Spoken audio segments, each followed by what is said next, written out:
ఉల్లిపాయ ముక్కలు వేగాకండి ఇప్పుడు బీరకాయ ముక్కలు వేసుకోవాలండి. ఫస్ట్ పార్ట్లో ఏమేమి ఇంగ్రీడియంట్స్ కావాలో అవన్నీ చెప్పానండి. ఇప్పుడు ఉల్లిగడ్డలు వేగాక బీరకాయ ముక్కలు వేస్తున్నానండి. బీరకాయ ముక్కలు వేసాక బాగా కలపాలండి. ఒకసారి కలిపి మూత పెట్టుకొని కొద్దిసేపు మగ్గించుకోవాలండి. మూత తీసుకుని ఒకసారి కలుపుకుందామండి.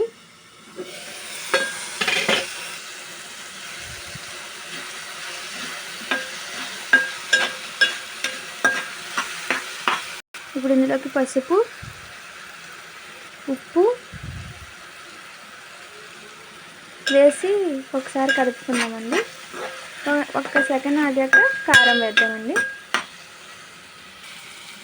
ఇప్పుడు ఇందులో కారం వేయాలండి. కారం వేసి బాగా కలుపుకోవాలండి.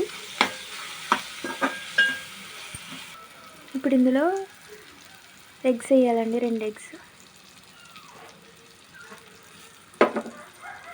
దీన్ని కలుపుకోవాలండి. వెంటనే కలిపేసుకుంటే కూరకు బాగా పడుతుంది.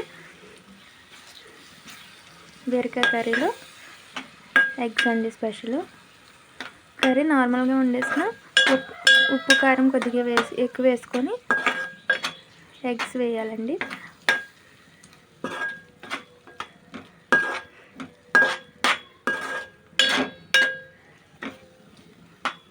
మూత తీసి చూసుకుందామండి. ఒకసారి కలుపుకుందాము.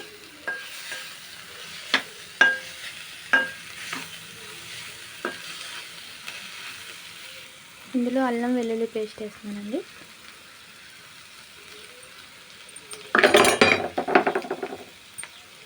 ఒకసారి కలుపుకుంటున్నాను.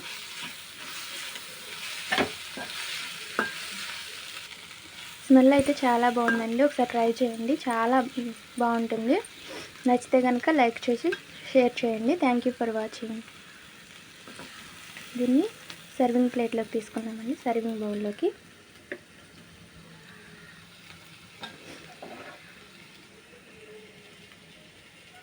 Thank you for watching.